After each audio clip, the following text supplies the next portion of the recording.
Paramashivoham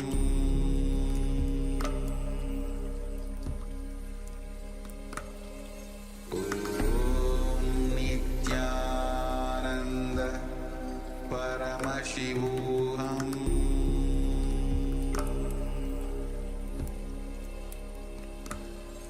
Om Nithyananda Paramashivoham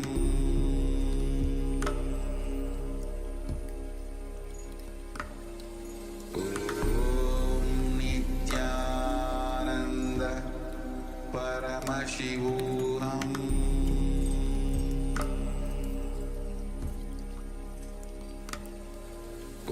Om Nithyananda Paramashivoham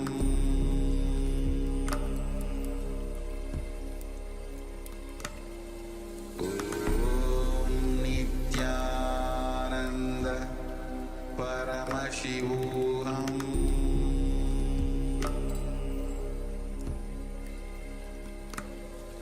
Om Nithyananda Paramashivoham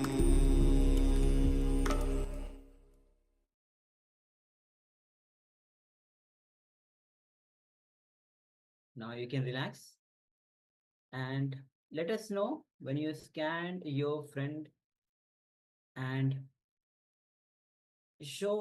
let us know what Swamiji showed to your friend when they were experiencing migraine, and what was revealed to them was what was revealed, the source of the migraine. Please take a moment and let us share. Yes, share anything that was revealed about the discomfort that your friend might experience. Go into detail as you share here as well. We are going to move a little bit quickly through this verification step. Please share with them as well, whatever is the source that Swamiji has shown to you. As we are going to move on to the next segment, which is about the healer's initiation. The healer's initiation. As today we are having Jwara Bhagnamurti darshan of Swamiji, and Swamiji will be giving healer's initiation. So before healer's initiation, what are the requirements, what are the rules or the norms that we need to follow to being a healer's initiation? Because it's a responsibility that you're taking. So once you're taking the responsibility, it is important to know the basics of the healer's initiation. So we'll be entering into it. Yes, Swamiji has created a beautiful healing system where you also can be a channel for pure divine energy to heal other people and yourself also. So let us listen in. Swamiji is sharing the details, the very technology behind the healing. So it is not like any other healing systems. It is a complete system that makes it so that you don't have to use your own energy or the other person's energy for the healing. You become a straight channel for Paramashiva to manifest through you, and the pure divine energy flows and does the job completely. So you don't even need to know anything about the disease or the imbalance the other person is experiencing. Let us just listen to Swamiji as he is sharing about the technology of spiritual healing.